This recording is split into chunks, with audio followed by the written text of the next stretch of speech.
When you hear something like this, you just thank the good Lord that the medical staff was there in attendance, that there were people there to see and what transpired and ultimately come to the rescue. And we don't know how, but we don't know the intricate details. I'm just thankful. Thank the good Lord that he's doing okay and that whatever caused this.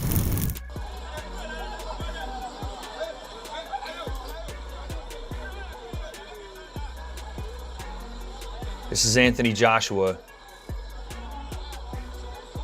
trying to leave the car. And you know, I see this guy in the suit, he's trying to help Joshua, but you see these people with phones out and you see them just blocking his way. No one clearing a way for this guy. Who knows what his injuries are at this point? People standing there with their phones out, filming him. We've lost our minds. As an entire human species, we have lost our... Stephen A.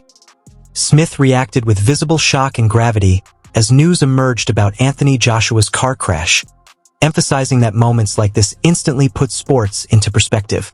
Here's images of the truck itself that the SUV struck, very large commercial vehicle. And here is a diagram of how the accident occurred. Like I said, thank you to those of you sending me this information from Nigeria. According to confirmed reports, Joshua was unconscious for approximately 10 minutes following the accident, as bystanders rushed in to help before emergency services arrived. The situation became even more devastating when it was confirmed that two of his closest friends and team members, Sina Gami and Latif Ayadol, tragically lost their lives. That detail carries particular weight, given that Joshua is known for maintaining a very small, tight-knit circle. This isn't just a professional loss. It's profoundly personal. It was almost unbelievable to hear what had happened and to see some images of Anthony climbing out of a vehicle in pain, and then to hear, because I contacted his management team, that Kevin Ayodele and Sina Gami, two of his close associates with his training team, and I don't know them intimately, they're very quiet men, they're not out there and talking to everyone. Absolutely devastated to hear that he'd lost two of his very close aides, if you like. And it's a terrible tragedy to strike at this time of year. Matchroom Boxing and 258BXG later confirmed that Anthony sustained injuries and was taken to the hospital for evaluation and treatment, where he remains in stable condition under observation. Stephen A.'s tone reflected what many are feeling right now. A sense of relief that Joshua is stable, mixed with deep sorrow for the lives lost and the families left behind. This isn't about fights, rankings, or future plans. It's about how life can change in a matter of seconds.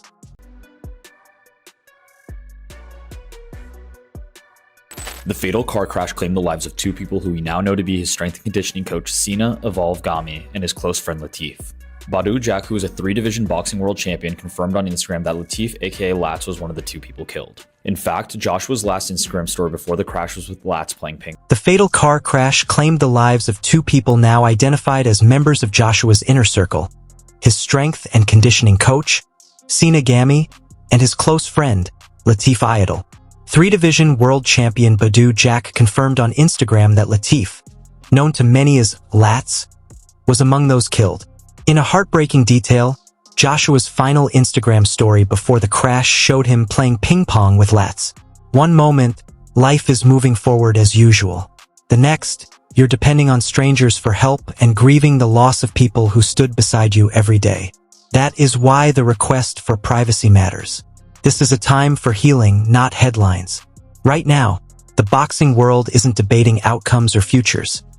It's standing still, united in offering condolences, prayers, and respect to everyone affected by a tragedy that reaches far beyond the ring. Anthony Joshua has received minor injuries and he's been taken to hospital. So eyewitnesses say Joshua was in a Lexus SUV with 3 other passengers, and he was involved in an accident in which that Lexus collided with a truck that was stationary at the time. And there are videos online of a shaken Joshua being taken out of the car. So local police have confirmed that Joshua has suffered minor injury. And just when it feels like the conversation couldn't grow any heavier, after hearing Stephen A. Smith speak with that serious, no-nonsense tone. John Fury steps in and hits you right in the chest. Listening to him, boxing fades into the background. What stays with you is how close this all came to ending very differently. Fury isn't ranting. He isn't chasing attention. He's speaking like a father, like a man who's lived enough life to understand just how thin the line really is. Quick video this morning on the AJ crash. AJ, you've got a guardian angel, my friend. God had his arms wrapped around you then. Condolences to the deceased. So terrible, young people. It just goes to show you, it's a stark reminder, but people, you've got to start paying attention. When driving a vehicle, you've got to be on clock at all times in a sound mind. Please don't drink. When you think it's all right, it's not. Please don't drug. When you think you can, you can't. It's a stark reminder that life's most fragile when you're enjoying yourself at the most. You know, when you're having a good time and you're not thinking and everything's dandy, that's when tragedy can strike. That's when you're most vulnerable. So may God give the deceased a good bed in heaven, 2 young men. When he says AJ had a guardian angel, it doesn't sound dramatic, it sounds accurate. You look at the details of the crash, the injuries, the fact that Joshua was unconscious, and you realize this wasn't luck. It was survival by inches. What stands out is how Fury delivers the message without pointing fingers. He isn't accusing anyone. He uses the moment to remind people of a simple truth. Cars don't care about fame, titles, or future plans. One bad decision, one distracted second, and everything can change.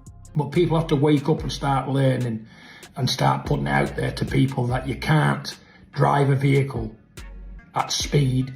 You can't drink and drive, you can't drug and drive. Not saying any of these boys have been doing that, not at all. I'm just putting it out there, you know, because it's the time of year, it's Christmas, it's New Year. Now you've got to be careful the most, you know, especially with people walking about, other people, you know. When you get in a car, you must think of them, be in a sound mind and competent and pay due care and attention to everything you do. Again, condolences to the deceased's family. 2 young men should never have happened. AJ, God had his arms wrapped around you tight, you know, because looking at that crash, you're one lucky guy. And I'm pleased you're alive, son. The way he keeps repeating "be of sound mind" lands harder than any punch, because it isn't fight talk, it's real-life advice. There's something powerful about a man known for chaos in boxing choosing calm and responsibility in this moment.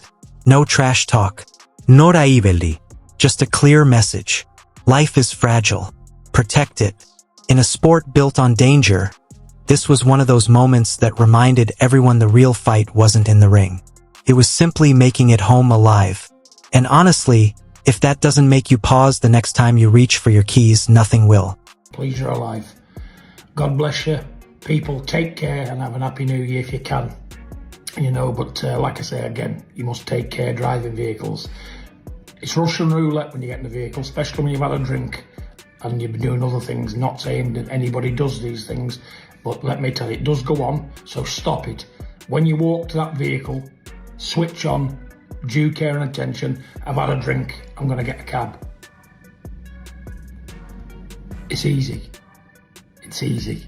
You're better paying £20 in a cab than dying and killing other people, so take the message on board. God bless you, AJ. You're one lucky lad. God bless you. I'm glad you're alive again. Shocked me, it has. Terrible. Anyway, good luck, everybody, and try and enjoy the new year as much as you can and be safe, yeah? Take it on board. Don't drink and drive. Don't drug and drive. Don't do nothing and drive unless you're in a sound state of mind. God bless all. The mood shifts quickly, because this isn't about footwork or game plans anymore. This is real life crashing in without warning. When Wade Plemons comes on, you can hear it immediately. This isn't a content voice. It's the voice of someone genuinely shaken. Listening to him, you realize this is one of those moments where boxing talk feels small. He isn't chasing drama. He almost sounds uncomfortable speaking at all, because the story itself carries so much weight. Joshua surviving the crash feels nothing short of miraculous, but the loss of 2 close friends drains the air from the room. What really lands is Wade calling out the chaos at the scene. People filming instead of helping. Phones raised while lives were literally slipping away. That isn't analysis. It's frustration. It's someone watching humanity miss the moment when compassion mattered most.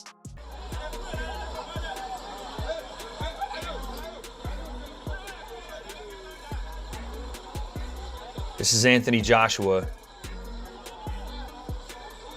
trying to leave the car. And you know, I see this guy in the suit, he's trying to help Joshua, but you see these people with phones out and you see them just blocking his way. No one clearing a way for this guy. Who knows what his injuries are at this point? People standing there with their phones out, filming him. We've lost our minds. As an entire human species, we have lost our minds. Where is the empathy? Where is the concern? Where is the understanding of the severity of this situation? You don't need slow motion replays or hot takes to understand how wrong it all feels. 1 minute they're laughing, training, living life. The next, everything is divided into before and after. No belt, no paycheck, no win changes that. This is where it really lands for me, because Wade isn't just reacting to an accident. He's reacting to what we've become as spectators. And it's hard not to nod along because he's right. Fame doesn't shield you from tragedy. Money doesn't buy immunity when life decides to test you. The image that lingers is Joshua being pulled from a wrecked car. No clear emergency response, no space, no dignity for the fallen. That moment stays with you longer than any knockout ever could. We spend endless time arguing about who ducked who's next, who deserves what. And then something like this happens, and it strips all of that away, reminding you just how fragile everything really is. Where is the empathy? Where is the concern? Where is the understanding of the severity of this situation to help your fellow man by not making it about yourself and putting your damn phone away and getting out of his way so that he can receive aid, and so that two people that unfortunately have passed, that they can at least receive some sort of dignity and aid if it's needed there. Imagine being Joshua. Imagine being those two people that lost their lives today, and this is how it happens. In this state, with this amount of people, with this amount of attention, and no protocol emergency services. Boxing teaches us to measure damage in rounds and cuts. Life teaches us about damage that never shows up on a scorecard. Wade doesn't even want to talk about AJ's future in the sport, and honestly, neither should we. Right now, this isn't about careers or comebacks. It's about grief, survival, and the quiet strength it takes to wake up after something like that and simply keep breathing. If this moment doesn't slow you down, make you check your priorities, make you value the people beside you a little more, then the message is being missed entirely. This wasn't a fight breakdown. It was a reality check, and sometimes those land harder than anything ever thrown in a ring. And to be honest, this situation strips boxing down to its core. It reminds us why moments like this silence even the loudest debates. When something like this happens to Anthony Joshua, it stops being about celebrity and becomes about mortality. We talk endlessly about warriors, toughness, and durability.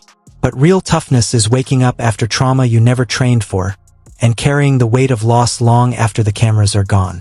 Very frustrating for somebody like myself who, there's a lot of talk these days about privilege and what some people have and what some people don't. You really do appreciate the privilege of life in a moment like this. And, me being in America and being in a society where there are emergency services, there are things that should this, God forbid, should an accident like this happen, there are ways to hopefully intervene. I do feel and understand and thank the Lord above for the privilege I have to be here in the holiday season and not go through some unimaginable tragedy like. I keep thinking about how close everything came to ending differently.